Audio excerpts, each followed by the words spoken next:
근데 저는 사제생활 20년 정말 짧은 세월을 살면서 영혼이 있다는 거, 영원이 있다는 거, 귀신이 있다는 거, 연옥이 있다는 거, 이거 확실히 믿습니다. 너무 많이 경험을 해서 그래요. 제가 10년 전에 본당 신부할 때, 능평 성당에서 본당 신부할 때인데 성가대가 밤샘 피정을 해달라고 해서 밤 10시부터 11시까지 강의를 했어요. 강의를 했는데 막 강의가 끝났는데 성당 앞길에서 차 부닥치는 소리가 났어요. 나가보니까 버스하고 승용차하고 정면 충돌을 했는데 승용차가 버스 밑으로 아예 들어갔어요. 근데 그 승용차에 누가 타고 있었느냐면 우리 본당 사회복지 분과장이 타고 있었어요. 그 자리에서 즉사했어요. 이 사람이 얼마나 착한 사람이냐면은 사회복지 분과장을 했으니까 요맘때만 되면 김장 다 해서 어려운 소년 소녀 가정 다 넣어줬어요. 쌀 떨어지면 쌀 떨어지면 체크하고 다 넣어주고, 성당 짓는다고 삽을 잡으면 삽자를 놓지 않은 형제야. 정말로 살아있는 천사예요, 천사. 그리고 그냥 3월 달에 자기 부자니까 뒷마당에 뿅아리 100마리 풀어놓으면은 그냥 5월, 6월 달 손님 오면 그거 잡아서 삼계탕 해주는, 정말 그야말로 천사야. 근데 그 자리에서 즉사를 한 거예요. 그래서 이제 부인이 시신을 분당 재생병원에서 옮겨갖고 새벽 2시에 다 검찰도 왔다 갔다 하고 그래갖고 새벽 2시에 시신 수습이 끝났어요. 그래서 상주들을 깨우러 간 거야. 근데 상주가 초등학교 5학년, 초등학교 3학년, 초등학교 1학년이야. 애들도 너무 예쁜 애들인데. 그래서 이제 엄마는 5살짜리 아이 5학년 아이를 깨운 거야. 일어나봐라, 아들아. 근데 이 아들이요, 눈을 비비면서 엄마 나 이상한 꿈 꿨어 그러는 거야. 무슨 꿈 꿨냐 그러니까 아빠랑 꽃밭을 가는데 너무 꽃밭이 예뻤다는 거예요. 막 천국같이 예뻤다는 거예요.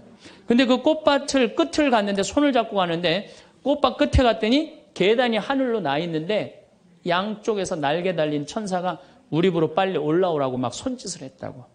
그래갖고 내가 올라가려고 했더니 아빠가 내 손을 딱 놓더니 지금부터 나 혼자 올라가는 거라고, 넌 나중에 올라가라고. 그래갖고 아빠가 막 올라가는 꿈을 꿨다는 거예요. 초등학교 5학년 아이가, 아빠가 돌아가신 사실도 모르는 아이가. 이건 뭐예요? 이 아빠가 돌아가시면서 누구한테 보여준 거예요? 아들한테 보여준 거예요. 이런 일은 너무 많아요. 근데 나는 우리 집에 암 환자들한테 그런 얘기를 해요. 죽는 거 무서워하지 말아라. 그리고 왜 미리 땡겨서 걱정하냐. 3개월 후, 6개월 후에 죽을 거야. 지금 걱정하냐. 오늘 즐겁게 살자. 그러다 보니까 4년, 5년 살았으면 많이 사는 거죠. 6개월밖에 못 산다고 그랬는데. 그리고 내가 항상 그랬어요. 죽으면 행복한 대로 가는 거다. 맨날 그랬어요, 내가. 살아도 좋고 죽어도 좋고. 근데 이 분이, 이 글라라 자매가 뇌까지 전이 된 상태에서 죽은 거예요. 죽었는데 아들이, 둘째 아들이 참 착해, 그 아들. 엄마 평상시에 죽으면 안 된다고 미리 이게 응급처치를 배운 거야. 엄마 혀가 말려 돌아갔는데 그걸 피고 막 심폐소생술을 하고 살려낸 거야. 그래갖고 이 글라라 자매 살아나서 이제 일산병원에서 내가 만났어. 글라라 자매 그러더라고. 신부님, 내가 정말로 죽음의 여행을 떠나는데 너무 황홀하고 행복했다는 거야. 정말 신부님 말대로 이게 죽는 게 이렇게 황홀하구나. 근데 그냥 아들놈이 살려놓은 거야. 그냥 살려나갔고 그냥 깨보니까 그래서 한 3개월 정도 혼수 상태로 있다가 세상을 떠났어요. 나는 그분은 천당에 갔다고 확실히 믿습니다.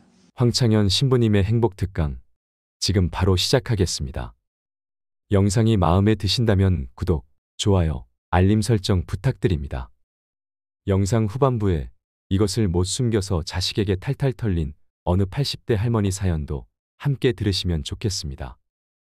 50대, 60대에 알아야 할 전문가의 인생 조언, 노후에 혼자서도 행복하게 지내는 법을 깨닫는 시간이 되시길 바랍니다. 우리가 이 세상을 살면서 내 마음 안에 천사하고 악마가 동거를 하는데 신앙생활을 하는 이유는 천사가 승리하기 위해서, 내 마음 안에 천사가 승리하기 위해서 신앙생활을 하는 거예요. 우리 인간은 나약하기 때문에 언제든지 악의 유혹에 넘어갑니다. 그러니까 예수님이 맨 마지막 주의 기도 바칠 때 악에서 구하소서 그러죠? 우리가 악에서, 오죽하면 예수님 맨 마지막에 그 기도를 했겠어요. 이 세상에 살아가면서 악의 유혹에 넘어가지 않을 사람은 한 사람도 없어. 매일 우리는 그 유혹에 넘어가요. 그 유혹을 물리칠 수 있는 능력이 바로 신앙생활이에요. 우리가 돌더러 빵이 되라고 그러는 거나 돌머리도로 서울대학 들어가라는 거나 다 뭐다? 욕심이다. 욕심이다. 욕심만 버리면은 우리 인간은 인생을 참 행복하게 살 수 있다. 예수님 말처럼 말씀이 가득 차 있으면은요, 인생이요, 조금 넉넉하지 않아도요, 즐거울 수 있어요. 미국의 제일 행복한, 우리나라도 마찬가지지만 제일 행복한 직업이 1위가 성직자예요, 성직자. 말씀이 있기 때문에 제일 행복한 말씀이 있기 때문에.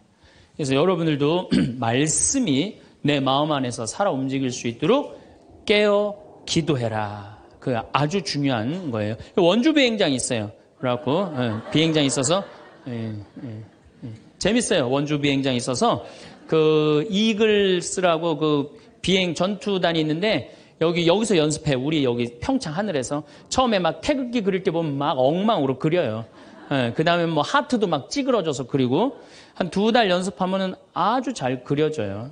그래서 그 비행장이 있다. 신경 쓰지 마세요. 나한테 절을 하면 어떻게 한다? 권세와 영광을 주겠다. 우리가 악마의 유혹에 빠져서 나 잘난 척, 교만하느냐고 다른 사람 무시하고 주님을 섬겨야 되는데 주님도 안 섬기고 세상에 나만 섬기라고 나만 잘났다고 우리 유혹에 많이 빠진다. 그것도 안 되니까 이번에는 악마가 예수님을 예루살렘 성전 꼭대기에 데리고 올라가서 당신이 하느님의 아들이거든 뛰어내려 보시오. 시험하는 거예요. 여기 계신 분들 중에서도 주위에서 그런 소리 많이 들으실 거예요. 너 성당 나가는데 왜 너만 그 꼴로 살아? 다른 사람 성당 안 나가도 잘 먹고 잘 사는데 넌 성당 나갔는데 왜 그렇게 하느님이 있다면 네가 그렇게 고통스러웠겠니? 주위에서 그렇게 악마들이 와갖고 얘기 많이 해요 안 해요? 많이 해요. 그때 흔들리는 거예요. 정말로 하느님이 있다면은 내가 왜 이 고통을 겪지? 마음이 흔들리는 거죠. 근데 저는 사제생활 20년 정말 짧은 세월을 살면서 영혼이 있다는 거, 영원이 있다는 거, 귀신이 있다는 거, 연옥이 있다는 거, 이거 확실히 믿습니다. 너무 많이 경험을 해서 그래요. 제가 10년 전에 본당 신부할 때, 능평성당에서 본당 신부할 때인데 성가대가 밤샘 피정을 해달라고 해서 밤 10시부터 11시까지 강의를 했어요. 강의를 했는데 막 강의가 끝났는데 성당 앞길에서 차 부닥치는 소리가 났어요. 나가보니까 버스하고 승용차하고 정면 충돌을 했는데 승용차가 버스 밑으로 아예 들어갔어요. 근데 그 승용차에 누가 타고 있었느냐면 우리 본당 사회복지 분과장이 타고 있었어요. 그 자리에서 즉사했어요. 이 사람이 얼마나 착한 사람이냐면은 사회복지 분과장을 했으니까 요맘때만 되면 김장 다 해서 어려운 소년, 소녀 가정 다 넣어줬어요. 쌀 떨어지면 쌀 떨어지면 체크하고 다 넣어주고 성당 짓는다고 삽을 잡으면 삽자를 놓지 않은 형제야. 정말로 살아있는 천사예요, 천사. 그리고 그냥 3월 달에 자기 부자니까 뒷마당에 뿅아리 100마리 풀어놓으면은 그냥 5월, 6월 달 손님 오면 그거 잡아서 삼계탕 해주는 정말 그야말로 천사야. 근데 그 자리에서 즉사를 한 거예요. 그래서 이제 부인이 시신을 분당 재생병원에서 옮겨갖고 새벽 2시에 다 검찰도 왔다 갔다 하고 그래갖고 새벽 2시에 시신 수습이 끝났어요. 그래서 상주들을 깨우러 간 거야. 근데 상주가 초등학교 5학년, 초등학교 3학년, 초등학교 1학년이야. 애들도 너무 예쁜 애들인데. 그래서 이제 엄마는 5살짜리 아이 5학년 아이를 깨운 거야. 일어나봐라, 아들아. 근데 이 아들이요, 눈을 비비면서 엄마 나 이상한 꿈 꿨어. 그러는 거야. 무슨 꿈 꿨냐 그러니까 아빠랑 꽃밭을 가는데 너무 꽃밭이 예뻤다는 거예요. 막 천국같이 예뻤다는 거예요. 근데 그 꽃밭을 끝을 갔는데 손을 잡고 가는데 꽃밭 끝에 갔더니 계단이 하늘로 나 있는데 양쪽에서 날개 달린 천사가 우리 집으로 빨리 올라오라고 막 손짓을 했다고. 그래갖고 내가 올라가려고 했더니 아빠가 내 손을 딱 놓더니 지금부터 나 혼자 올라가는 거라고. 넌 나중에 올라가라고. 그래갖고 아빠가 막 올라가는 꿈을 꿨다는 거예요. 초등학교 5학년 아이가, 아빠가 돌아가신 사실도 모르는 아이가. 이건 뭐예요? 이 아빠가 돌아가시면서 누구한테 보여준 거예요? 아들한테 보여준 거예요. 이런 일은 너무 많아요. 우리가 죽으면은 굉장히 우리 한국 사람들은 죽음을 너무 무서워해요. 근데 난 죽는 거는 꽃밭을 간다는 얘기는 너무 많이 들었어요. 우리 여기 생태마을에 암 환자들이 많이 오잖아요. 작년에 글라라라는 자매가 하나 있었어요. 진짜 얼굴도 이쁘고 그냥 천사예요, 천사. 천사인데 폐암이 걸린 거예요. 4년 전에 폐암이 걸려갖고 이 6개월밖에 못 산다 그랬는데 여기서 정말로 행복하게 4년을 살았어요. 근데 그냥 남편도 천사, 그냥 아들은 또 서울신학교 다니고 있어요. 지금도. 그 둘째 아들도 천사, 막내딸도 남편 말할 것도 없고. 그런데 하여튼 4년을 살다가 뇌까지 전이가 된 거예요. 근데 나는 우리 집에 암 환자들한테 그런 얘기를 해요. 죽는 거 무서워하지 말아라. 그리고 왜 미리 땡겨서 걱정하냐. 3개월 후 6개월에 죽을 거야 지금 걱정하냐. 오늘 즐겁게 살자. 그러다 보니까 4년 5년 살았으면 많이 사는 거죠. 6개월밖에 못 산다고 그랬는데. 그리고 내가 항상 그랬어요. 죽으면 행복한 대로 가는 거다. 맨날 그랬어요. 내가 살아도 좋고 죽어도 좋고. 근데 이 글라라 자매가 뇌까지 전이된 상태에서 죽은 거예요. 죽었는데 둘째 아들이 참 착해. 그 아들. 엄마 평상시에 죽으면 안 된다고 미리 이게 응급처치를 배운 거야. 엄마 혀가 말려 돌아갔는데 그걸 피고 막 심폐소생술을 하고 살려낸 거야. 그래갖고 이 글라라 자매 살아나서 이제 일산병원에서 내가 만났어. 글라라 자매 그러더라고. 신부님, 내가 정말로 죽음의 여행을 떠나는데 너무 황홀하고 행복했다는 거야. 아, 정말 신부님 말대로 이게 죽는 게 이렇게 황홀하구나. 근데 그냥 아들놈이 살려놓은 거야. 그냥 살려나갔고 그냥 깨보니까 그래서 한 3개월 정도 혼수 상태로 있다가 세상을 떠났어요. 나는 그분은 천당에 갔다고 확실히 믿습니다. 내가 미사도 맨날 봉헌하지만은 이미 천국에 가 있어요. 죽는 거는요, 결코 두려운 게 아니에요. 그리고 죽는데 꽃밭을 간다는 사람 난 너무 많이 봤어요. 미국에는 어떤 근사체험, 임사체험이라고 그래요. 죽음을 경험한 사람들, 2만 명한테 물어본 거, 죽었다 살아 돌아온 사람들, 3시간, 5시간, 의학적으로는 죽었다. 이런 사람들, 3시간, 5시간 후에 살아 돌아온 사람들 물어보니까 모두가 공통적으로 뭐라고 그래요? 꽃밭을 간다는 모두가. 그리고 빛이 있는 대로 빨리 올라간다는 거. 내가 94년도에도 99살 먹은 할머니야. 병자성사라는데 내 손에서 마지막 기름을 바르고 내가 마지막 사제경까지 해주는데 돌아가신 할머니가 있어요. 근데 싹 영혼이 정말 올라가는 게 보이더라니까요. 싹 너무너무 행복한 영혼이 올라가는 게 보이는 거예요. 그래서 죽음은 뭐가 있느냐 그러지만 죽음은요 우리는 하늘나라로 들려 올려지는 거예요. 예. 난 내가 강의할 때 핸드폰을 넣어도 한 번도 승질을 부린 적이 없어 나는.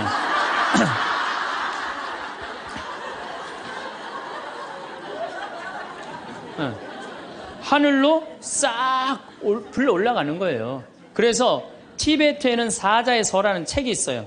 그 사자의 서라는 책을 보면은요, 죽으면은 꽃밭을 간다는 거. 동양이나 서양이나 거의 죽고 난 다음에 세상은요, 무섭고 깜깜한 데로 가는 게 아니에요. 근데 일본의 한 의사가 너무 힘들어서 자살을 했어요. 그랬더니 땅속으로 빨려 들어가는 거야. 근데 살아 돌아온 거야. 그리고 난 다음에 자살하고 살아 돌아온 사람 다 물어보니까 다 똑같은 경험을 했다는 거야. 그래서 돌아다니면서 뭐라 그래요? 자살하지 말라고. 죽어서 좋은 데 가려고 그러면은 자살하지 말라고. 그리고 강의하고 다니는 교수도 있어요. 죽고 난 다음에 세계가 너무 많은 거예요. 우리 죽고 난 다음에 뭐가 있냐고 그러지만 실질적으로 죽고 난 다음에는 하늘나라가 펼쳐지는 거예요. 그리고 여러분들 하느님 믿었으니까 어떻게 되는 거야? 어디로 가? 하늘나라로 가는 거죠. 여러분들은 그런 믿음과 확신이 있어야 돼. 근데 우리 천주교 교우들은요, 하늘나라에 대한 희망 별로 없어요. 그저 미사 예물을 보면은 오늘도 내가 예물 보니까 맨 대학 입시, 딸 결혼, 애 생기게 해주고, 땅 팔리게 해주고, 월세 나가게 해주고, 전세나. 그건 미사 예물이 아니에요. 미사는 예수님의 십자가상의 제사를 통해서 우리가 구원의 업적을 쌓는 거예요. 구원의 공로를 나누어 받는 거예요. 그러니까 미사를 드릴 때 내 영혼이 구원받기를 간절하게 예물을 내야 돼. 근데 자기 이름을 쓰고 자기의 구원을 위해서 미사 예물 내는 사람 한 사람도 없어요. 다 자식, 남편, 부모를 위해서야지 자기를 위해서는 안 된다 이거예요. 내가 언젠가 방송에도 얘기했지만은 성 안셀모 성인이 살아서 자기를 위하여 드리는 미사 한 대는 죽어서 드리는 위령 미사 1000대보다 낫다고 그래. 근데 여러분들은 자기를 위해서 한 번도 안 드리는 거 아니에요. 내가 구원받기를. 여러분들 비오 신부님 1918년서부터 1968년까지 50년 동안 오상 받은 비오 신부님 아시죠? 그 비오 신부님 매일 피를 3분의 1컵을 쏟았어요. 의사 3명이서 평생을 감염이 될까 치유가 될까 옆에 붙어 있었는데 아무 소용이 없었어요. 이 비오 신부님은 처음에 너무 고통스러워서 이거 붕대 감고 다녔어. 다른 사람 표시도 안 내려고. 근데 어쩔 수 없이 당신이 표시로 나오는 수밖에 없었죠. 이분은 미사를 보통 2시간, 3시간 드렸어요. 그래갖고 온 많은 사람들이 이분 덕에 성화가 많이 됐죠. 근데 이분이 뭐라 그래? 미사야말로 가장 아름다운 구원의 제사라고 그랬어요. 미사를 가장 귀하게 여긴 현대 성인이에요. 그러니까 여러분들 미사처럼 좋은 게 없는 거예요. 그 미사 시간 예수님의 십자가상의 제사를 통해서 내 구원의 은혜를 받는 거야. 근데 우리는 죽고 난 다음에 생각 거의 안 해요. 그냥 살아서 디립다 받고 싶은 거지. 그냥 살아서. 이것도 내가 뭐 욕심에 욕심. 하늘나라에 대한 희망을 가져야죠. 어쨌든 또 더 재미난 거. 이것도 내가 방송에서 얘기한 건데 15년 전에 평택 비전동 본당 신부할 때 1월 첫 주에 엄마, 아빠, 딸 4명이 눈이 빨개져 갖고 왔어요. 자기네들 성당 다니고 싶다는 거예요. 원래 성당 안 다니는데. 왜 성당 다니려고 그러느냐? 그랬더니 아버지가 살아생전에 하느님이 있긴 뭐가 있느냐? 그 니네들이 예수쟁이들이 니네들 돈 뺏어 먹으려고 천당, 지옥 겁주는 거다. 죽으면 끝이다. 평생 그랬대요. 하느님을 믿느니 뭘 믿는다? 내 주먹을 믿는다. 맨날 그랬대요. 근데 이 할아버지가 12월 20일 날 돌아가신 거야. 돌아가셨는데 저승길이 있는 거야. 미치는 거지. 죽었는데 아무것도 없는 줄 알았는데 저승길이 있으니 얼마나 미치겠어요. 그래갖고 저승사자들한테 매달렸대요. 난 돌아가야 된다고. 그래갖고 아버지를 하관을 땅에다 묻는데 관을 두들기더래요. 뚜껑을 열어보니까 이게 진짜 내가 경험한 거예요. 뚜껑을 열어보니까 아버지가 살아 돌아온 거예요. 그러면서 저승 얘기를 해준 거예요. 저승길이 있더라. 너희들 정말로 하느님을 믿어라. 그리고 일주일을 살고 돌아가신 거예요, 할아버지. 그러고 난 다음에 이제 1월 초에 나와갖고 눈이 빨개갖고 성당 나오겠다고. 저는 그런 경험을 너무너무 많이 해요. 그런 경험을. 또 제가 어떤 경험을 했냐면 내가 신학교 다닐 때 우리 집에서 성당 아무도 안 다녔어요. 성당. 그러니까 내가 신학교 들어갈 때 어머니가 뭐라고 그랬냐면 내가 성당을 나가면 10손가락에 장을 찢은다고 그랬어. 당신이 김옥금인데 황옥금으로 바꾼다고 그랬어. 근데 어머니 정말로 어머니 마음을 돌릴 수가 없더라고요. 그래서 내가 맨날 부모를 위한 기도 맨날 바쳤어요. 신학교 때. 1학년 때도 효과가 없고 2학년 1학기 됐는데 어머니가 세례를 받은 거예요. 너무 신기해. 꿈에 교황님이 왔다는 거예요. 요한바울 2세 교황님이 와갖고 이 집이 신부가 날 집인데 네가 고집을 피면 어떻게 하느냐. 그래서 성당 나가기 싫었는데 어쩔 수 없이 나간 거예요. 당신 내 팔자가 신부 팔자인 줄 알고. 그러니까 우리 어머니가 보통 분은 아니에요. 꿈의 상대에도 교황님 아니면 상대를 안 하니까. 그런데도 그때도 네가 성당 나가라 했으면 내가 안 다녔다는 거예요. 그러니까 완고하셨어요. 근데 자꾸 어머니한테 이상한 일이 벌어지는 거. 어떤 일이 벌어지느냐 하면은 2학년 1학기가 끝나고 어머니가 세례를 받았는데 그 우리 2층 집에 중풍 걸린 형제가 하나 있었어요. 이분이 평생 절에 다니던 분이에요. 경기도 사회복지국장까지 하던 분인데 한 15년인가 누워 있었어요. 근데 죽기 일주일 전에 3일 전에 부인한테 여보 수녀님 좀 데리고 오라고. 그래서 부인이 그랬대. 당신이 무슨 수녀님이냐고. 당신은 평생 절에 다녔으니까 스님을 모시고 와야 된다고. 아니라고. 아래층 신학생이 다니는 성당에 수녀님을 모시고 오라고. 도대체 왜 그러냐고 그러니까 비행기가 한 대 우리 집에 왔는데 나 데리고 갈 비행기라고. 그래갖고 탔더니 신부님하고 수녀님이 꽉 차 있더래. 그리고 의자가 딱 하나 비었는데 수녀님 여기가 당신 자리라고. 그래갖고 이분이 세례를 받은 거예요. 대세 받고 성체 영하고 싶다 그래갖고 이건 성체까지 다 영해주고 그러고 돌아가신 거예요. 그러니까 그냥 굳이 부인이 남편이 그러고 세상을 떠났는데 그냥 성당 다니면서 우리 어머니한테 데모해달라. 우리 어머니는 견진도 안 받고 데모한 거 얼떨결해. 데모해달라고 데모해준 거죠. 어머니 입장에서 좀 이상한 거지.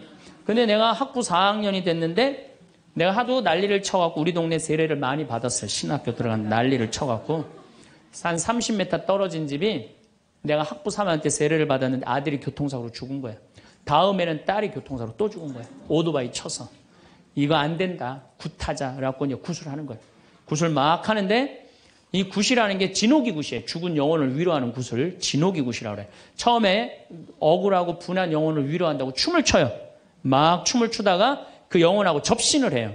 그래갖고 그 영혼이 미처 해주지 못한 말을 전해주는 걸 공수라고 그래. 공수. 막 공수를 하는 거야. 딸 목소리를 내갖고 엄마 아빠 너무 슬퍼하지 마라. 오빠는 천당에 갔고 나도 천당으로 가고 있는 중이야. 그러니까 너무 슬퍼하지 마라. 그리고 엄마 나 오토바이 쳐갖고 구치소에 가는 사람 합의 봐줘. 우리가 이렇게 좋은 데 가는데 뭐 이렇게 나쁘게 할 게 뭐 있어. 그리고 엄마 아빠는 나중에 우리 만나려면 성당에 열심히 다니라고. 아, 그냥 무당이 그냥 혼수 상태에서 성당 열심히 다니라고 막 얘기를 하는 거야. 그러니까 그 굿이 끝나고 난 다음에 우리 집에 온 거예요. 우리가 이런 일이 있었다고. 어머니는 그때까지도 완고했어요. 그저 나한테 맨날 넣으라고 그랬어요. 근데 이제 그걸 경험하고 난 다음에는 어머니가 그러는 거예요. 용어가 바뀌었어요. 학사님 그런 일이 있었다고. 그래갖고 내가 어머니 꼭 붙잡고 어머니 나하고 갈 데가 있다. 어딜 가냐? 부엌에 좀 가자. 부엌에 왜 가냐고. 아, 저 가스불 켜놓고 10손가락에 장 지져야 될 거 아니냐. 저만 그런 게 아니에요. 여러분들도 인생 살아오면서 하느님의 손길이 다 있었어요. 순간순간 다 있으셨죠? 근데 왜 까먹어요? 기도하지 않아서 까먹는 거예요. 끊임없이 기도하고 끊임없이 감사하고 내가 기쁘게 살지 않고 욕심 펴서요. 그 하느님의 모든 사랑과 은혜를 다 까먹고 사는 거예요. 어쨌든 이거는 내 개인적인 뭐 신앙 체험이라면 내가 공적인 얘기를 좀 할게요. 이제 오늘 이제 성모님 얘기를 좀 해야 될 것 같아요. 성모님이 세계 곳곳에서 지금 발현을 하세요. 그 중에 아주 공식적인 발현 3가지만 말씀을 드릴게요. 1531년 멕시코 과달루페에 성모님이 발현을 하세요. 1531년 12월 9일 날 발현하세요. 근데 이 12월 9일이 동방교회는 아예 처음부터 원죄 없이 잉태되신 축일이야. 우리는 나중에 지냈는데 동방교회는 처음부터 원죄 없이 잉태되신 성모님 축일이 12월 9일이에요. 그래갖고 이날 이제 이 57살 먹은 요한 디에고라는 인디언이 있었어요. 당시에 1517년, 18년에 스페인 사람들이 멕시코를 점령해요. 그러니까 10년, 15년도 안 된 거예요. 그래갖고 이 사람은 세례를 받았어. 요한 디에고라는 사람은 세례를 받았는데 부인도 죽고 자식도 없는 사람이야. 오로지 그냥 3시간 걸어서 미사참례 다니는 사람이야. 토요일 날 이제 성당을 간다고 갔는데 테페악이라는 언덕에 딱 올라섰는데 기가 막히 아름다운 음악이 들리고 코를 찌르는 기가 막힌 향내가 나는 거야. 가보니까 너무 아름다운 부인이 서 있는 거야. 성모님이. 성모님이 딱 나타나갖고 요한 디에고 나는 탄식하는 이들의 위로의 어머니고 도움을 청하는 이의 어머니다. 나의 사랑을 하느님의 구원을 온 세상에 전하기 위해서 이 언덕에 성당을 지라고 주마라가 주교한테 가서 얘기를 해라. 당시에 스페인에 1대 주교가 와 있었어요. 주교한테 가서 얘기를 하라는 거야. 요한 디에고는 성모님을 너무 명명백백하게 봤기 때문에 의심하지 않고 주교관을 쫓아가요. 근데 이게 멕시코 사람이야. 완전히 까만 인디안이야. 그런데 주교관에 딱 갔더니 입구에서부터 못 들어오게 막는 거예요. 문지기들이 어딜 들어오느냐고. 아니 난 꼭 가야 된다고. 나 좀 들여다 보내달라고. 그래갖고 그냥 문지기들이 왔다 갔더니 주교님이 뭐냐 그러니까 아니 주교님 만나러 왔다고 들여보내라고. 그랬더니 요한 디에고가 내가 성모님을 만났는데 성모님께서 주교님한테 그 테페악이라는 산에다가 성당을 지나라고 전해주라고 그랬다고. 여러분들이 지금 남산을 가는데 남산 꼭대기 가는데 성모님이 딱 나타났어요. 너무 아름다운 모습으로. 마리아, 데레사 이렇게 합시다. 데레사, 너 우리 추기경님한테 가갖고 이 나의 사랑을 온 세상에 대한민국에 전하기 위해서 남산 꼭대기에 성당을 지라고 가서 전해라. 분명히 성모님을 봤어요. 그래갖고 여러분들이 이제 명동에 가갖고 추기경님한테 내가 성모님을 만났는데 남산 꼭대기에다 성당을 지라고 그랬다고. 그럼 추기경님 아유 잘 알겠습니다. 그리고 짓겠습니다. 그럴 것 같아요? 명동에 가면 이 약간 정신 나간 여자 3명 있어요. 4번째 등극하는 거 4번째. 성모님 본 사람들 다 처음에 무슨 대접받아요? 다 미친 사람 대접받아. 다. 그러니까 주교님이 뭐라고 그러냐면은 이상한 소리 하지 말아라. 가라 그래요. 네가 정말이라면 나중에 얘기하자 그래요. 그래갖고 성모님이 내가 기다리고 있겠다고 그래. 그래갖고 다시 태평이라는 산에 가요. 성모님한테 그래요. 성모님 전했느냐? 성모님 얘기를 전하긴 전했는데 주교님이 안 믿는 것 같다고. 그랬더니 성모님이 뭐라고 그러냐면은 그렇다면 내일 가서 또 전해라 그래요. 난 참 성모님도 답답해요. 아니 그게 그렇게 중요하면 당신이 가서 얘기하면 될 거 아니야. 왜 그 저기 뭐 57살 먹은 보면은 벨라데타 그 다음에 루시아 다 똑같아. 제대로 배우지도 못하고 가난한 사람한테 나타나고 꼭 힘들게. 그래서 내가 기도 때 한번 따졌어요. 성모님. 아니, 나타내려면 신부나 주교나 뭐 이런 사람한테 나타나갖고 확실하게 해지. 왜 그렇게 사람들이 힘들게 하느냐고 그랬더니 성모님이 하느님의 영광은 어린아이, 순수한, 미천한 사람을 통해서 드러나는 것이다. 그러시더라고요. 그래서 그건 이제 앞으로 안 따지기로 했어, 내가. 그래갖고 이 요한 디에고는 다음 날 주교님을 또 찾아가요. 또 문지기들이 모욕을 주죠. 이런 이 무식한 원주민 인디안이 어디 감히 주교를 만나느냐고. 그래도 이 요한 디에고는 애절하게 주교님을 만나자고 원해요. 하도 그러니까 어쩔 수 없이 주교님을 만나게 해줘요. 그러니까 주교님이 이틀째 연속 오니까 그래? 만약에 네가 정말로 성모님을 봤다면 증표를 갖고 와라 그래. 증표를. 내가 갖고 올 수 있다고. 성모님 분명히 봤으니까. 12월 10일 날. 그래갖고 이제 가갖고 성모님한테 가요. 성모님이 기다리고 있어. 그래. 전했느냐? 그러니까 전했다고. 전했는데 주교님이 성모님한테 증표를 갖고 오라고 그랬다고. 그러니까 성모님이 내일 오면 내가 증표를 주마 그래요. 12월 11일 날이 됐어요. 그래갖고 이제 이 요한 디에고가 가려고 그랬는데 요한 디에고 부인도 없고 자식도 없는데 삼촌 베르나르도라는 삼촌이 작은 아버지가 한 분 있는데 열병에 걸려갖고 돌아가시려고 그래. 그러니까 병간호를 막 하는 거예요.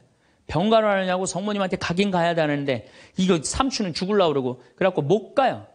난 또 요한 디에고도 참 답답한 사람이야. 아니 그 대단한 성모님한테 가갖고 낫게 해달라고 하면 될 거 아니야. 그걸 또 그냥 자기가 간호한다고.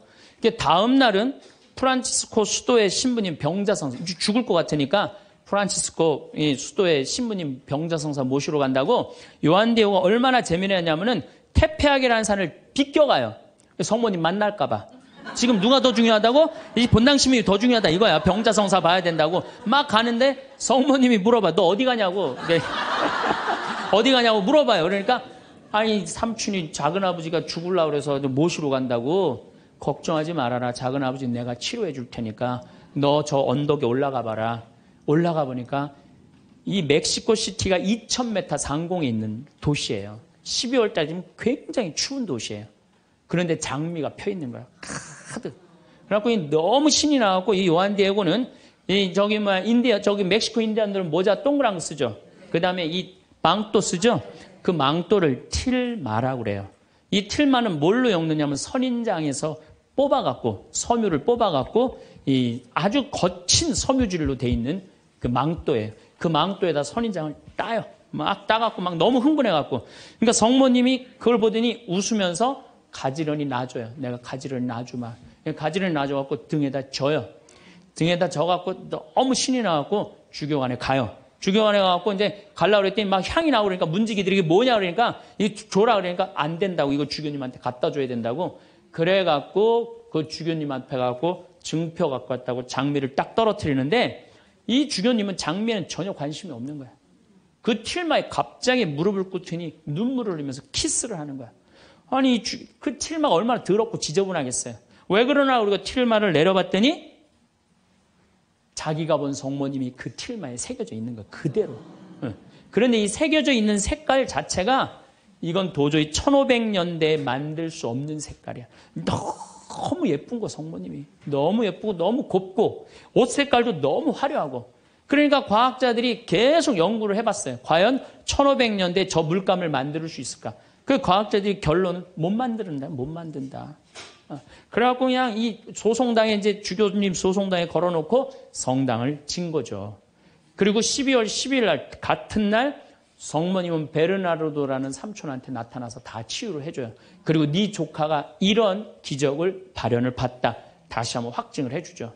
그 바람에 7년 사이에 인디언들이 멕시코 스페인 사람들이 무서워서 나와서 세례를 안 받거든요. 세례를 안 받다가 800만 명이 7년 만에 다 세례를 받아요. 나는 유럽 교회는 사도들이 전교를 했다면 아메리카는 성모님이 난 전교했다고 믿어요. 성모님이. 그래서 그 수많은 사람들이 순례를 하잖아요. 근데 더 기가 막힌 건 이 선인장에서 엮은 거는 30년, 50년이면 사고 없어져요. 근데 500년이 지난 지금도 그대로 모셔져 있는 거예요. 500년이 지난 지금도. 제가 지난 40일 동안 LA 순회 강연을 갔는데 중간 일주일 동안 성모 승천 대축일 그 기간 동안을 멕시코의 과달루페에 갔다 왔어요. 갔다 왔는데요. 1m 20된 그 성모님 사진이요. 그 틸마에 새겨진 게요. 저 아직도 살아있는 것 같아요. 너무너무 은혜롭고. 그러니까 여러분들 그 뭐 나는 신앙이 약하다. 성주순례 가면 돼. 성주순례. 성주순례 가갖고 하느님의 살아있는 증표를 보면 돼. 예루살렘에 가보고 이집트에 가보고 티베트 저기가 이번에 저 지진 일어난 어디야? 터키도 가보고 그리스도 가보고 그러면은요 살아있는 하느님 역사 안에 왔다 가신 예수님을 만날 수 있어요. 그냥 그런 데는 안 가고 그런 데 돈 쓰는 건 아깝고 그냥 누워갖고 그냥 하느님이 있나 없나 이러고만 앉아있으니 무슨 돈으로 애 휴학시키고 학교 무슨 학교예요. 그냥 여러분들 영혼이 더 중요한 거지. 공부도 못하는 놈들 뭐하러 그냥 학교를 보내고 학원을 보내고 그래요. 그런데 더 기가 막힌 사건이 벌어져요. 1963년 성모님의 눈동자가 이상해서 사진을 찍어봐요. 사진을 찍어봤고 현미경으로 6배 확대를 해보니까 성모님 눈동자에 3사람이 있는 거야. 자세히 더 기가 막히게 해보니까 그건 그림으로는 도저히 불가능한 거. 비친 그 그림인데 첫 사람이 누구냐면 그 요한 디에고 초상하고 똑같은 거야. 두 번째는 주마라가 주교. 세 번째도 같이 있던 사람. 그게 500년이 지나도록 몰랐던 거예요. 물론 거기에 기적은요. 이거 한 3배만한 성당이 있는데 요만한 사진으로 꽉 찼어요. 그 과달루페 성모님을 통해서 기적이 일어난 건 뭐 말할 것도 없고 그건 말할 것도 없고 이 과달루페 성모님 이거 우리 이 사진에 방송에 나갈 거예요. 성모님 다 멋있게 나갈 거예요. 지금도 그 성모 저는 그 성주순례 가서 제가 거기서 미사도 봉헌했지만은 그 엘리베이터로 돼 있어요. 에스컬레이터라고 그러네요. 하도 사람이 많으니까 스면은 쭉 지나가서 볼 수 있어요. 그리고 또 뒤쪽으로 또 돌아. 그러면 또 뒷걸음만 또 쭉 가면서 볼 수 있어. 내가 묵주기도 5단을 하면서 그 성모님만 봤는데도요. 그렇게 은혜롭더라고요. 근데 그 사진도 지금 사갖고 왔는데 보고 있으면 너무너무 행복해요. 성모님이 얼마나 우리 아들 구원 사업을 많이 신경을 쓰시겠어요. 또 1858년 2월 11일부터 7월 16일까지 18번에 걸쳐서 벨라데타라는 소녀한테 나타나요. 루르드의 성모님. 이 피레네 산맥 밑에 있는 조그만 동네에 누르드라는 게 그거 보면 그냥 저 피레네 산맥이 꼭대기까지 보여요. 근데 이 아이가 너무 가난한 거야. 2월 11일 날 피레네 산맥 프랑스 끝에 있으면요 추워요. 너무 추워갖고 땔감을 모으러 가. 막 땔감을 모으러 가는데 동굴에 빛이 나는 거야. 부인이 보이는 거야. 너무 아름다운 마담이 보이는 거야. 너 나한테 계속 올 수 있느냐? 네, 마담. 처음에 이름을 밝히지 않아요. 그리고 이 벨라데타도 14살 난 아이도 마담이라고 그래. 근데 동생한테 얘기를 해요. 야, 너 비밀 지켜야 된다. 내가 오늘 성모님 봤거든. 그러니까 아무한테도 말하지 말아라. 근데 이 동생이 집에 가자마자 엄마, 언니가 성모님 봤대. 그러니까 엄마가 어떻게 했을 것 같아요? 귀싸대기를 때려요. 그걸 쓸데없는 소리 하지 말라고. 그러니까 성모님 보고 되게 많이 맞아요, 보면은. 많이 맞아. 성모님 보는 게 좋은 거 아니야, 여러분들. 괜히 성모님 봤다 어디 가면 꽃 꽂은 사람 취급당하니까 나한테 성모님이 나타났으면 좋겠다. 그런 거 꿈도 꾸지 마세요. 쓸데없는 소리 하지 말라고. 그런데 계속 나가요. 그런데 2월 25일 날 성모님이 자꾸 그 동굴 밑을 파라는 거야. 자꾸 파니까 물이 솟아나오는 거야. 거기 씻어라. 그 사람들이 제가 뭐 성모님을 봤다니까 사람들이 모이기 시작하는 거야. 자꾸 모이기 시작하는데 그 눈병이 온 사람이 그걸 씻으니까 싹 낫기 시작하는 거야. 하루에 40만 리터씩 물이 쏟아져 펑펑 쏟아져 나오는 거죠. 그러니까 자꾸 사람들이 이제 물어보니까 본당 신부님이 벨라데타를 불러요. 얘야, 너 그분을 만나면 성모님을 만나면 이름이 뭐냐고 물어봐라. 그랬더니 벨라데타가 맹랑한 소리를 해요. 그분은 성모님이 아니다. 그분은 그냥 부인이다. 너무 아름다운 파란 띠를 한. 여러분 루르드 성모님 파란 띠 아시죠? 파란 띠를 한 부인이다. 부인 마담이다. 글쎄 마담이든 뭐든 이름을 좀 알아갖고 와라. 그래갖고 3월 25일 날 중요한 성모 영보 축일이죠. 만났어요. 만나갖고 이렇게 물어봐요. 마담, 본당 신부님이 이름이 뭔지 알아보라고 그랬다고. 그랬더니 성모님이 내 이름은 꾸에소의 에라 임마꿀라타 콘셉시우다 딱 그래요. 얘는 라틴어를 배운 적도 없는 애야. 그리고 그 피렌체 언어를 쓰는 아이야. 라틴어를 배운 적도 없는 아이인데 성모님이 꾸에소에 에라 임마culata 콘셉시오 이러니까 그거 안 까먹으려고 막 입술로 막 되네요. 꾸에소에 에라 임마culata 콘셉시오. 그래갖고 본당신부 문을 확 열면서 이름 알아왔다고 뭐라고 그러느냐? 꾸에소에 에라 임마culata 콘셉시오랍니다. 그랬더니 본당신부 너 그 무슨 뜻인지 어떻게 아느냐? 그랬더니 벨라데타가 뭐라 그러냐면 난 무슨 뜻인지 나 안 잊어먹으려고 이거 외우느냐고 죽을 뻔했다고. 정말로 그래요. 정말로. 너무 힘들었다고. 그래갖고 본당신부한테 얘기를 했는데 깜짝 놀라는 거 본당신부가. 왜 놀라느냐면 그게 무슨 뜻이냐면은 라틴어인데 임마culata가 깨끗하다라는 뜻이야. 콘셉시오라는 게 임신했다라는 거. 원죄 없이 잉태된 교리가 1854년에 반포가 돼요. 4년 전에 교황청에서. 그런데 성모님은 항상 당신에 대한 교리가 반포되면 발현을 통해서 꼭 알려줘요. 확증을 시켜주는 거죠. 그러니까 이게 발현인가 보다. 그래갖고 거기서 이제 성당을 짓고 수많은 사람들이 순례를 하고 거기에 이제 물이 펑펑 쏟아져 나와갖고 어떻게 수많은 사람들이 기적을. 그래갖고 거기도 의사들이 있어요. 이 자연 치유냐 기적이냐. 뭐 기적을 함부로 해주는 건 아니지만 그래서 거기 간 사람들이 다 그 물 먹고 많이 낫고 그러잖아요. 나는 그 루르드에 가서 난 루르드도 갔어요. 루르드도 어디야 테페아 과달루페도 가고 루르드도 갔어. 나도 거기 가서 세례했어요. 루르드에 나는 물에 들어가고 이렇게 기도했어요. 난 여기 온 걸로 족하니까 제발 나한테 기적 일으키지 말라고. 난 지금도 충분하다고. 그것만 해도 충분하죠. 이게 바로 루르드의 성모님이에요. 자, 세 번째 발현. 1917년 포르투갈 파티마의 발현이에요. 많이 들어보셨죠? 이 발현은 더 특별해. 9살 루시아, 8살 히아친타, 6살 프란치스코. 이 세 꼬마한테 나타나는 거예요. 얘네들 역시 당연히 뭘 몰라? 글 모르는 아이들이에요. 목동이에요, 목동. 맨날 양 풀어놓고 놀던 아이들이에요. 그런데 이 아이들은 더 특별한 일이 벌어집니다. 어떤 일이 벌어지느냐 하면은 1916년에 이 1차 세계대전 막 끝날 때 1916년에 천사가 나타나요. 3번 나타나요. 너희들한테는 특별한 분이 올 거니까 묵주기도를 열심히 해라. 이렇게 얘기를 해요. 마지막에는 성체까지 영해줘요. 천사가. 특별한 경우죠. 그래갖고 5월 13일 날, 1917년 5월 13일 날, 이날도 이 아이들이 막 양 풀어놓고 신나게 노는데 성모님이 떡갈나무 위에 탁 나타나는 거예요. 너무 아름다운 성모님이. 그래갖고 루시아, 히아친타, 프란치스코 너희들 매달 13일 날 여기 와줄 수 있겠느냐. 네, 오겠습니다. 나는 로사리오의 모후다. 여러분들 이 성모님이 그 유명한 그 계시가 뭐예요? 죄인들의 회개. 그렇죠? 그 다음에 또 뭐가 있어요? 연옥 영혼들을 위해서 기도하고 그 다음에 공산주의 회개를 위해서 기도하라는 그 세 가지 성모님이 내리신 계시죠. 뭐 당연한 거죠. 그런데 7월 13일 날은 이 루시아가 천당, 지옥, 연옥을 세 개를 다 봐요. 그리고 이 루시아는 오랫동안 살죠. 오랫동안 사는 히아친타하고 프란치스는 중간에 다 죽지만 어렸을 때 루시아한테는 특별한 성모님이 계시를 많이 했죠. 근데 9월 달에 사람들이 3만 명이 모여요. 3만 명이. 왜 3만 명이 모이냐면 자꾸 너무너무 유명해지니까. 그런데 이때 꽃비가 막 내리는 거야. 근데 사람들한테 올 땐 다 녹아내리는 3만 명이 다 같이 경험을 하는 거예요.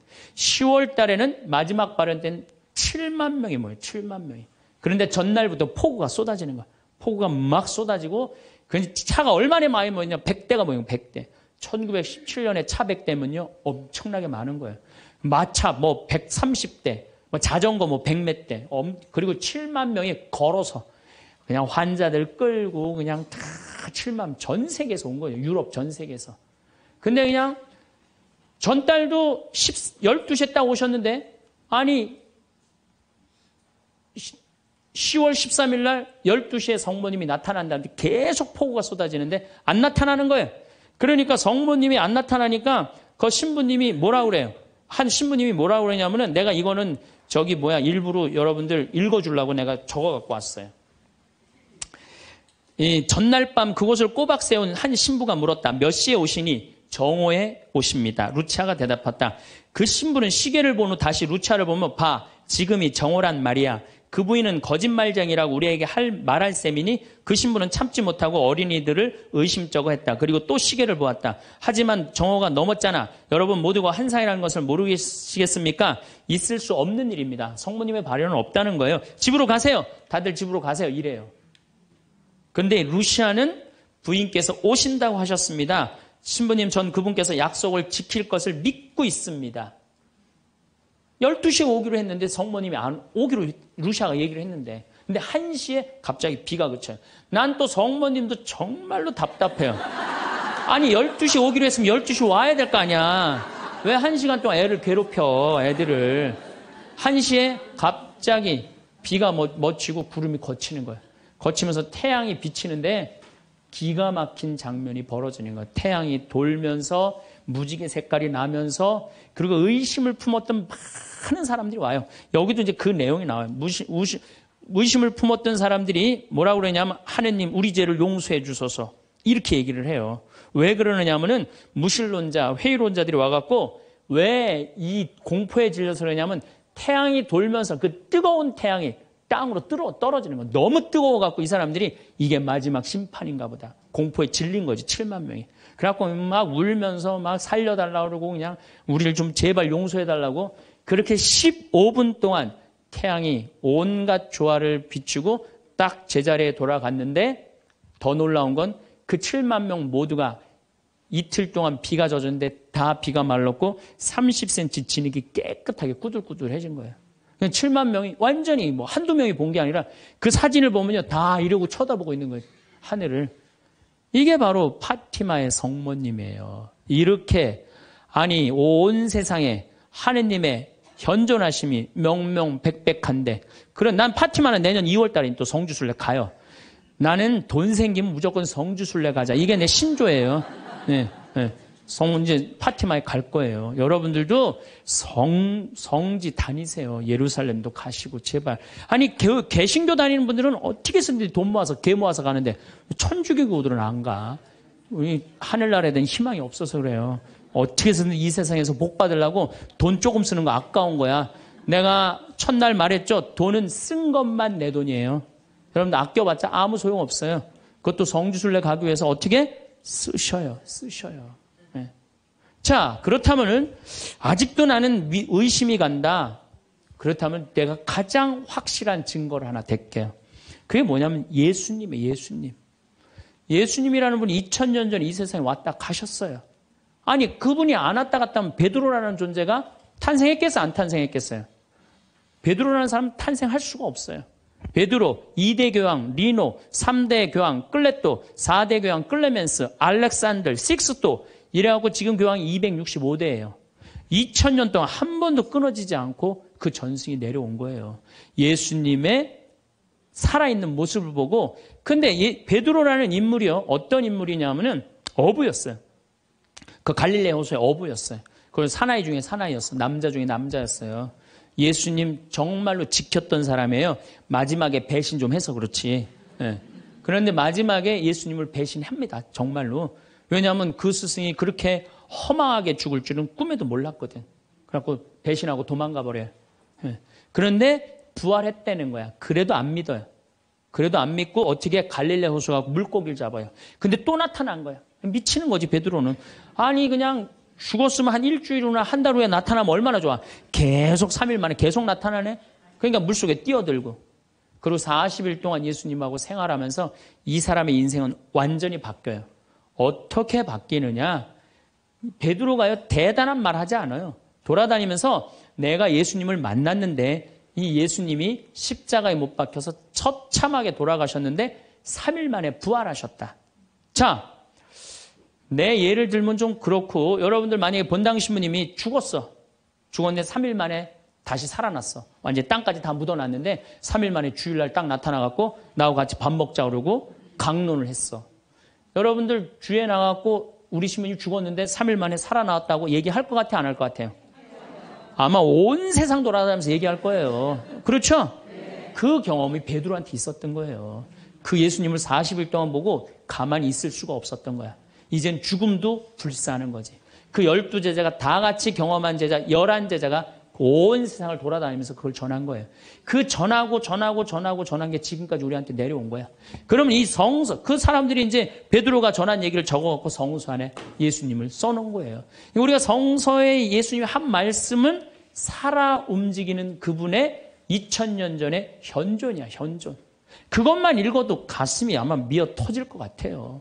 근데 그냥 성서도 안 읽고 성지순례도 안 읽고 그냥 맨날 천장에 누워갖고 예수님 있는 거야 없는 거 이러고 의심을 하고 앉아있으니 이게 얼마나 한심한 유혹에 얼마든지 빠질 수 있어요. 자, 그랬더니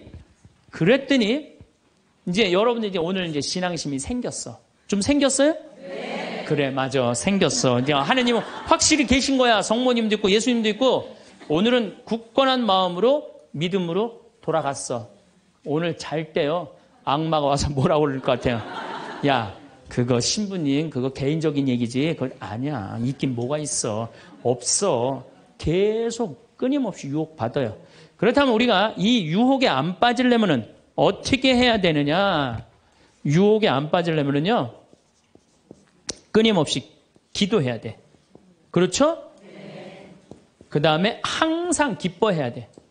신앙인의 기본은 뭐예요? 항상 기쁜 거예요. 기쁜 사람은요. 유혹에 안 빠져요. 왜? 이 기쁜 사람은요. 욕심이 없어요. 어떤 사람이 유혹에 많이 빠지면 욕심이 많은 사람이 유혹에 빠져요. 예, 그래갖고 그냥 늘 미움, 분노 이런 사람들이 유혹에 빠지는 거. 더 가지려고 그러는 사람. 욕심이 없는 사람은 항상 기쁠 수 있어. 그 다음에 끊임없이 기도하는 사람. 매일 미사 참여 다니고 묵주기도 열심히 하고 이런 분들 또 피정 열심히 따라다니고 이거 끊임없이 기도하는 거. 이런 사람 유혹에 안 빠져요. 그 다음에 어떤 사람이 유혹에 안 빠지냐면 어떤 처지에서든 감사하는 사람. 이 사람들 유혹에 안 빠져요. 그래서 이 세 가지 이거는 내가 다음 또 3시간에 걸쳐서 여러분들하고 이야기를 나누도록 하겠습니다. 우리 생태마을에 와주셔서 정말로 감사하고 요즘 세계 경제가 상당히 불안해요.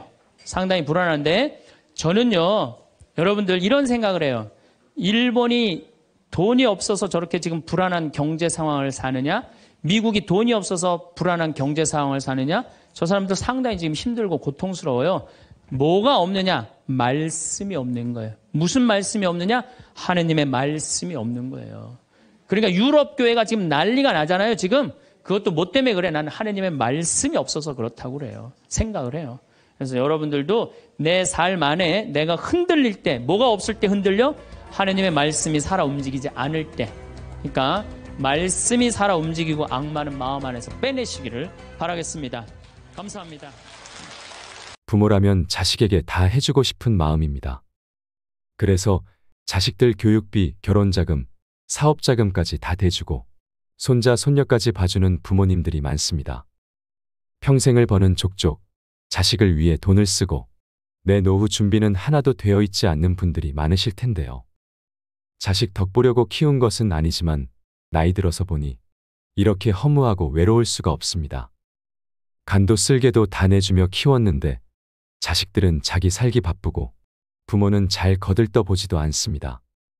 재산 있을 때는 그렇게 잘하더니 내가 가진 것 하나 없으니 짐짝 취급하듯이 냉랭하게 구는 자식들 때문에 상처받은 부모님들도 많습니다. 부모 자식 사이는 천륜이라는 말이 있습니다.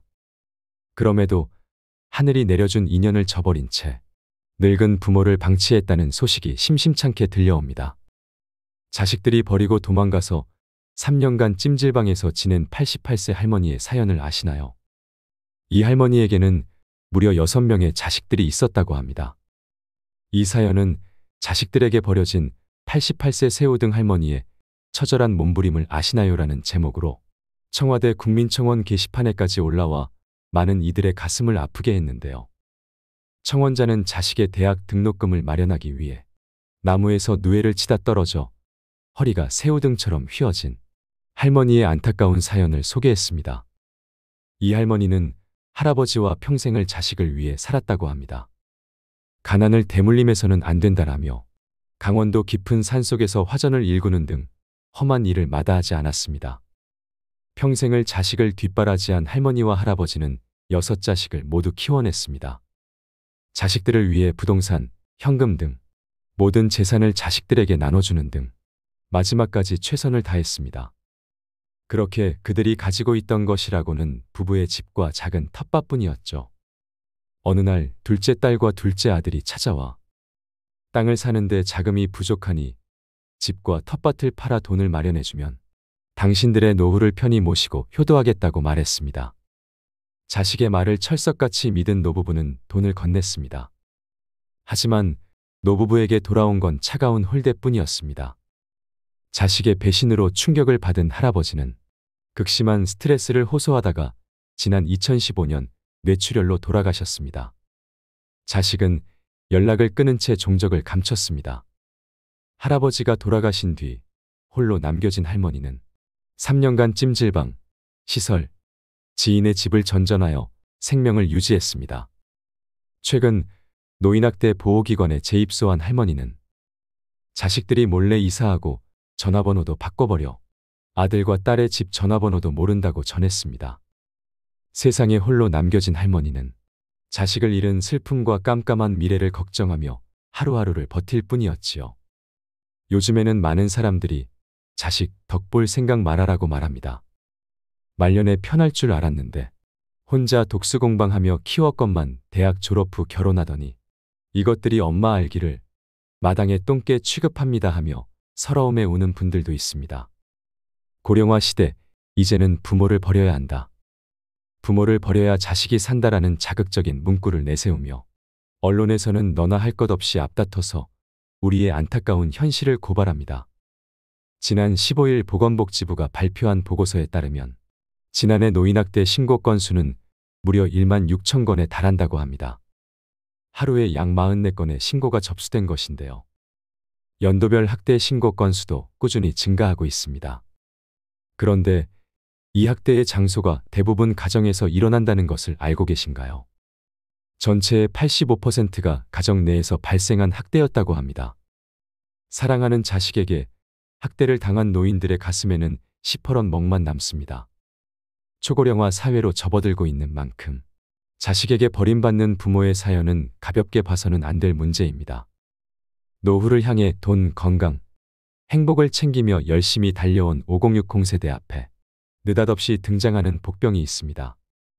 독립하지 못하는 성인 자녀, 갑자기 닥쳐오는 부모의 간병, 황혼이 온 리스크가 그것들로 모두 사랑하는 가족과 관련됩니다. 인생의 함정과도 같은 이 위기를 잘 극복하려면 무엇을 준비해야 할까요?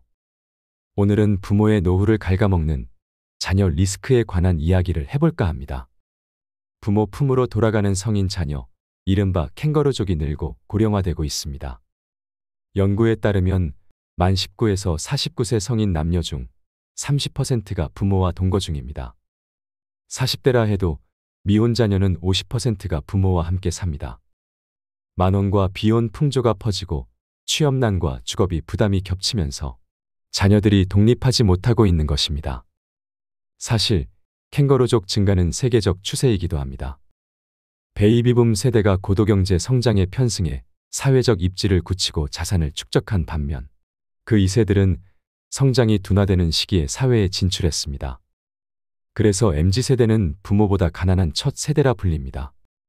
캥거루족은 부모에게 기생하는 독신, 부모의 퇴직금을 축내는 자식, 결혼하고 일단 독립했다가 주거비와 육아의 어려움 때문에 부모 집으로 들어오는 자녀를 모두 포함합니다.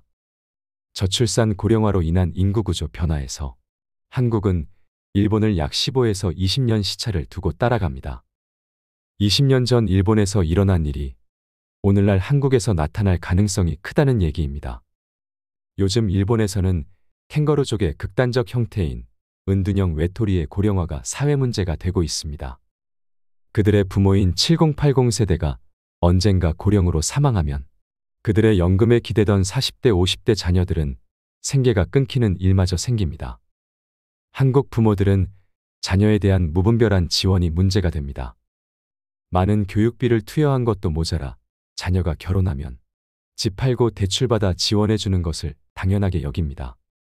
더 심각한 것은 결혼 후에도 사업자금이나 생활비, 교육비 등의 명목으로 손을 벌리는 자녀들이 적지 않다는 점입니다.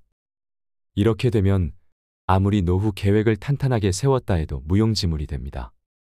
우리 주변에는 자녀들의 등살에 다 쓰고 죽겠다며 세웠던 부모의 노후 계획이 흔들리는 슬픈 이야기들이 넘쳐납니다. 유전유효 무전무효라거나 미리 재산을 안 주면 시달려서 죽고 찔끔찔끔 주면 쫄려서 죽고 다 주면 굶어 죽는다는 슬픈 우스개마저 놔두는 상황입니다. 성인 자녀 입에서 노인은 돈 쓸 일도 없지 않느냐거나 여유 있으면서 왜 안 도와주느냐, 상속 미리 한다고 생각하시라는 말이 나올 정도면 부모 자식 관계는 악화될 대로 악화된 상태입니다. 하지만 평소 자녀 리스크에 대비할 것을 누누이 강조해온 전문가들은 노후 자산을 너무 쉽게 내어주다가는 자칫 부모와 자녀 세대가 함께 무너질 수 있다고 경계합니다. 그렇다면 자녀 리스트를 피하려면 어떻게 해야 할까요? 첫째, 자녀에게 경제적 자립심을 갖게 해주고 금융 교육을 시키는 것이 명문대 졸업장보다 훨씬 중요합니다. 자녀가 스스로의 힘으로 살아갈 수 있도록 교육해야 한다는 얘기인데, 이게 가능하려면 부모 스스로도 자녀에 대한 집착에서 벗어나야 합니다. 특히 저성장 시대에는 여건에 맞게 소비를 조절하고 절약하는 능력이 절실해집니다. 둘째, 은퇴. 노후 전문가들은 목돈은 가능하면 현금 흐름으로 바꾸라고 조언합니다. 노인의 재산을 호시탐탐 노리는 세력은 도처에 있다며 목돈 그 자체가 폭탄 같은 위험물이라고 말합니다. 목돈을 연금이나 배당 수익이 나오는 형태로 묶어놓으면 자녀이건 사기꾼이건 손 뗄 수 없고 노인은 시간을 자신의 편으로 만들 수 있다는 것입니다. 여기 두 노인의 사례가 있습니다. 10억 이상의 현금을 가졌던 A노인과 해마다 4천만 원 연금을 받는 B노인의 노후 비교입니다. 두 분 모두 노안으로 10년째 요양시설에서 생활하고 있습니다. 자녀들은 극진히 모시지만 긴 병에 효자는 없는 법이죠. 그런데 A노인의 자녀들은 시간이 갈수록 어머니가 빨리 돌아가시기를 바라는 반면 B노인의 자녀들은 오래오래 사시기를 바라더라고 합니다. 왜 그럴까요? 목돈은 주인이 오래 살수록 줄어들지만 연금은 삶을 이어가는 한 따박따박 나오니 오래 살수록 유리하다고 생각하는 것입니다. 참 현실적이면서도 안타까운 얘기가 아닐 수 없습니다. 셋째, 부모의 자산 상태와 노후 계획에 대해 자녀들에게 정확히 설명해주고 부모의 노후도 소중하다는 점을 공유해야 합니다. 부모 재산의 소유권은 부모에게 있다는 점도 분명히 해둘 필요가 있습니다. 50대, 60대는 자녀 교육에 올인하는 동시에 부모 봉양 부담도 짊어진 낀 세대입니다. 부모 세대가 80세를 넘어서면 건강이 급격히 악화되고 보살핌이 필요해지는 경우도 생깁니다. 자신의 노후 준비도 안 돼 있건만 기나긴 간병 부담에 맞닥뜨리는 것입니다. 독박 간병의 고통은 겪어보지 않은 사람은 알 수 없습니다. 특히 노인의 정신적 퇴행을 가져오는 치매는 간병하는 사람의 심신을 갉아먹는 재앙에 가깝습니다. 부모님은 내가 모시고 간다. 2013년 한류스타의 아버지가 이런 유서를 남기고 부모님과 함께 세상을 뜬 사건이 일어나 세상을 놀라게 했습니다. 평소 극진한 효자였던 아버지는 연예인인 자녀들을 배려해 혼자 부모 간병 부담을 짊어졌고 우울증에 걸렸을지언정 힘들다는 내색조차 비치지 않았다고 합니다. 오랜 세월 부모님 밥을 떠 먹여 드릴 정도로 간병에 몸바쳐온 효자가 부모를 돌아가시게 한 페류나가 돼버린 것입니다. 그들을 사지로 내몬 것은 효도하는 자식이었을까요? 아픈 부모였을까요? 우리는 이런 문제들에 대해 진지하게 고민해야 합니다. 이 문제를 먼저 맞닥뜨린 일본에서는 노후에 닥칠 가장 큰 위험으로 간병 파산을 들고 있습니다. 돈 문제뿐 아니라 간병 탓에 직장을 포기하거나 이혼하는 경우도 적지 않습니다. 간병퇴직이 신조어가 됐을 정도입니다. 노인이 노인을 간병하는 노노 간병, 병자가 병자를 간병하는 상황을 견디다 못해 함께 이 세상을 져버리는 일도 자주 벌어집니다. 부모 간병을 둘러싼 잔혹사는 각종 언론 매체에서 다뤄지고 있습니다. 얼마 전에는 이제는 부모를 버려야 한다라는 섬뜩한 제목의 책도 나왔습니다. 전문가들은 입을 모아 말합니다. 고령화 시대에도 과거처럼 자녀와 부모에 대한 유교적 관념에 집착하다가는 다 함께 쓰러지게 된다라고 말이죠. 책의 내용은 이렇습니다. 직장도 그만두고 노부모를 돌보던 40대 딸이 차에 부모를 태운 채 강에 뛰어들어 노부부는 사망하고 자신만 살아남았습니다. 어머니는 10여 년 전부터 치매 증세였고 아버지는 질병으로 열흘 전 일터를 그만뒀습니다. 사건이 벌어진 날은 가족이 생활보호를 신청해 통과된 날이었습니다. 피로와 비관에 찌든 아버지가 다 함께 가자고 제의했고 딸이 동의했지요. 작가는 딸이 부모를 일찌감치 버렸다면 이 같은 비극은 막을 수 있었다고 주장합니다. 만약 직장까지 그만두고 희생을 자처한 딸이라는 보호자가 없었다면 노부부는 더 일찍 더 많은 지역사회의 보살핌을 받을 수 있었을 것이고 이러한 가족의 비극을 막을 수 있었을 거라는 얘기입니다. 노인 간병은 길게는 10년 넘게 이어질 수 있습니다. 간병 때문에 직장이나 결혼 등 자신의 삶을 포기해서는 안 되는 이유입니다. 부모를 돌보다가 혼기를 놓친 자식들의 이야기는 한둘이 아닙니다. 독박간병은 사람을 피폐하게 만들기 쉽습니다. 방문요양, 요양병원, 요양원 간병인 등 동원 가능한 사회적 지원을 모두 활용할 생각을 해야 합니다. 사회적으로 부모님이나 가족, 보살핌이 필요한 우리 주변의 모든 이들을 믿고 맡길 수 있는 요양제도를 구축해야 합니다. 세월이 흘러 현재의 5060세대가 간병이 필요해진다면 어떨까요? 5060 세대는 대체로 형제가 여럿이어서 간병의 부담을 나눌 수 있었지만 자녀 세대는 한두 명에 불과합니다. 자녀가 결혼을 해도 각자 자기 부모의 간병조차 버거울 것임을 알 수 있습니다. 최악의 상상이지만 70대 부모와 90대 조부모가 모두 간병이 필요한 경우 자녀 세대 각자에게 4명분의 부하가 걸릴 수도 있습니다. 결국 5060 세대는 자녀에게 간병을 기대할 수 없다는 얘기입니다.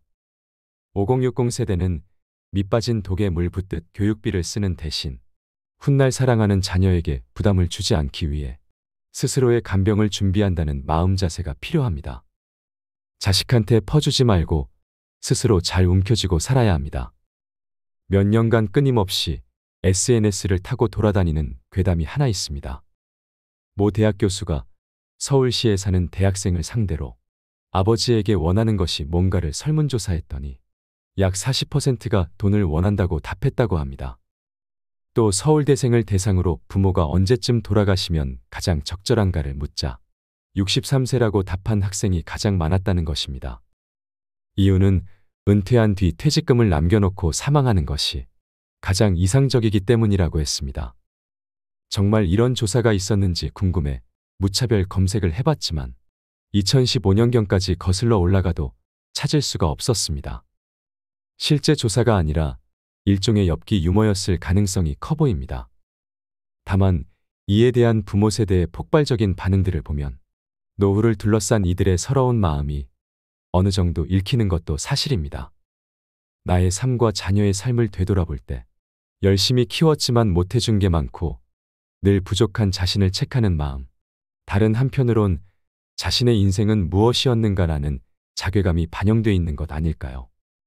실제로 자식에 대한 부담감은 시니어들 혹은 예비 시니어들의 발목을 잡고 마음의 그림자를 드리우고 있습니다. 그래서 많은 은퇴 전문가들이 100세 시대 한국인의 풍요로운 노후의 암운을 드리울 요소로 자식 리스크를 꼽는 것이겠지요. 한국인 대부분이 자식에게는 일단 모든 것을 쏟아붓습니다. 노후의 도움을 기대하는 것도 아니면서 일단은 그렇게 해야 마음이 편하기 때문일 것입니다. 한국인이 가진 자식 리스크는 제대로 된 노후 준비에 가장 큰 걸림돌이 될 것은 자명합니다. 실제 한국 경제의 허리인 40대는 자녀 교육과 내 집 마련에 힘쏟느라 노후 준비에 소홀한 실정입니다. 자녀가 있는 40대의 90%는 학원비로 월 평균 107만 원을 지출하는 반면 노후 준비를 위해서는 61만 원을 저축했습니다. 이들의 절반가량은 자녀 교육을 위해 이사를 했거나 이사할 계획이라고 했습니다.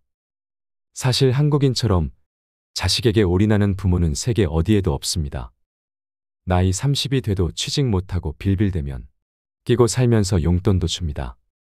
결혼한다면 자녀 전셋값을 위해 부모가 노후 비용을 탕진하려 듭니다. 그러다가 결국은 노후에 가진 거라곤 집 한 채와 국민연금밖에 없는 신세가 되는 것입니다.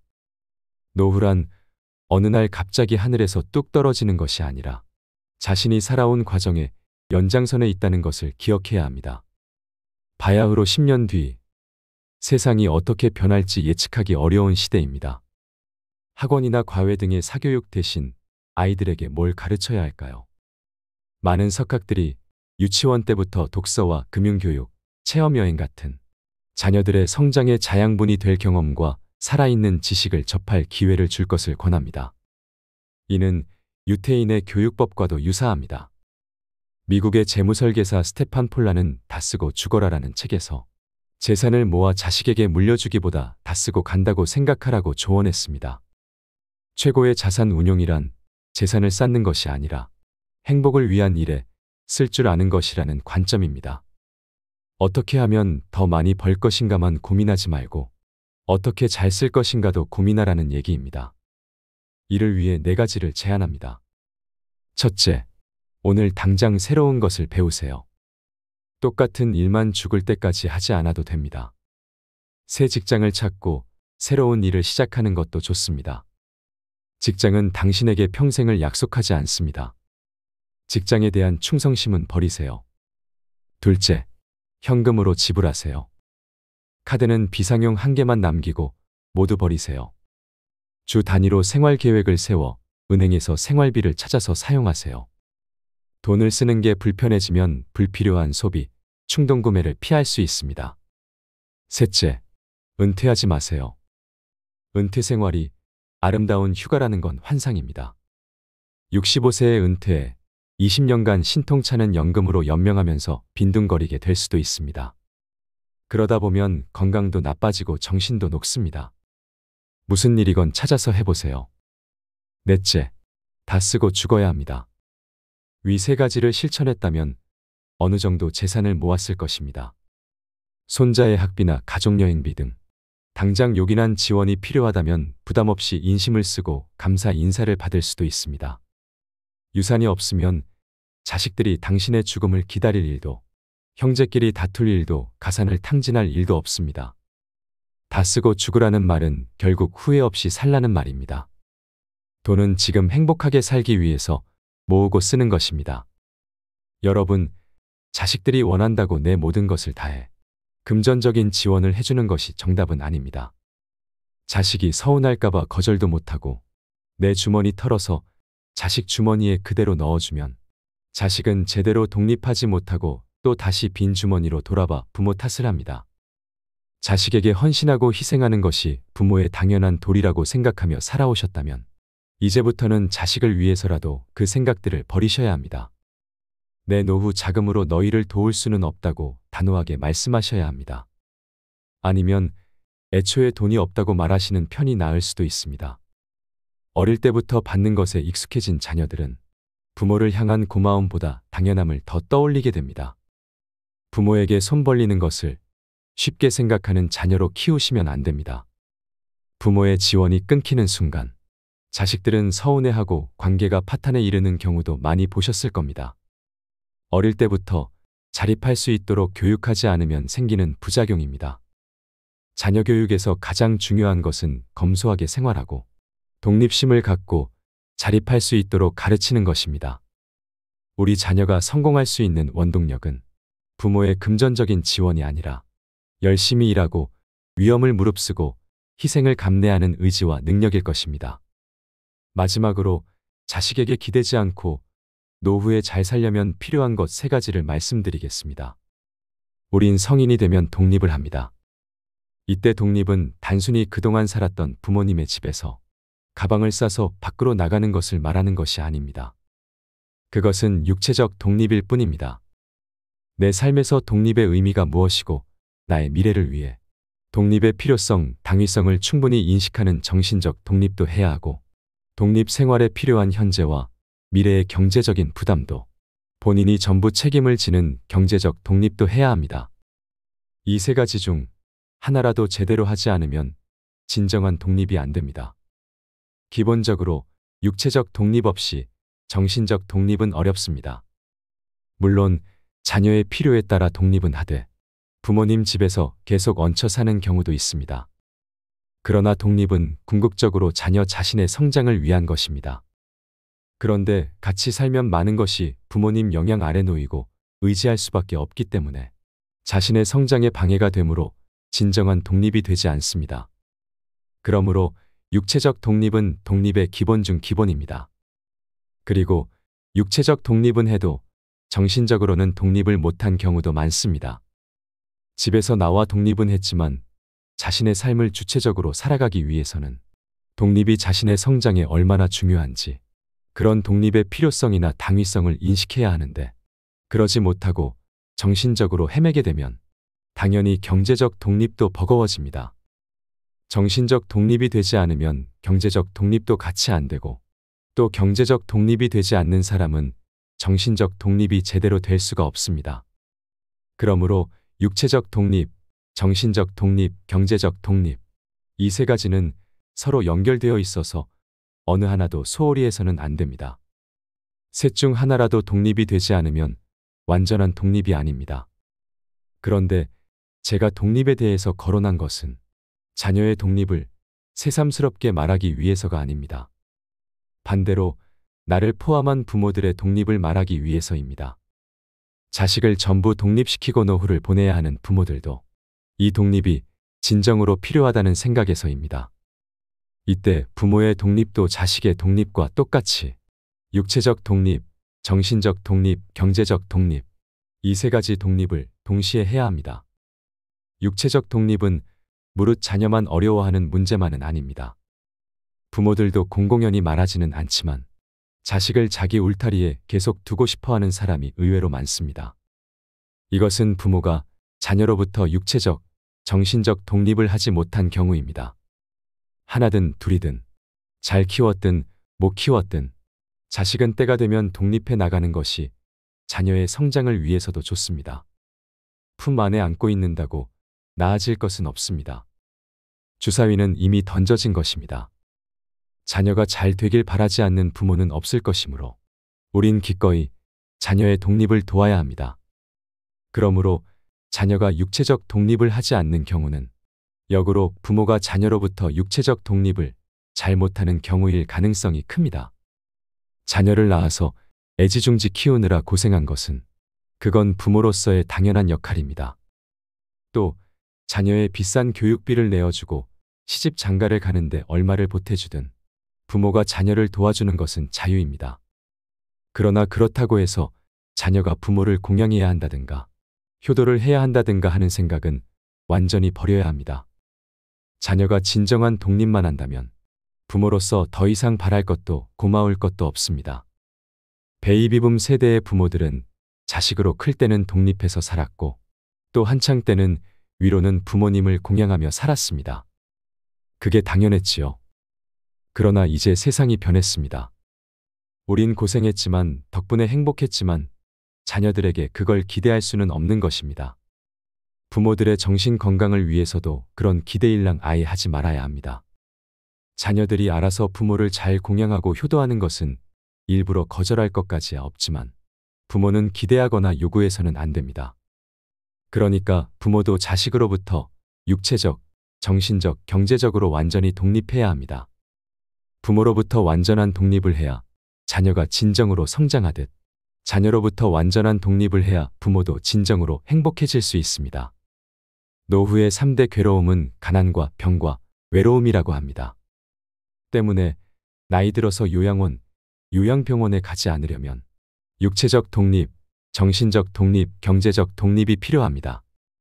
혼자서도 행복하게 잘 살려면 자식이나 다른 사람에게 의존하지 않을 수 있도록 내가 좋아하는 취미가 있어야 합니다. 하루하루를 재밌게 살아갈 수 있는 연습을 하셔야 합니다.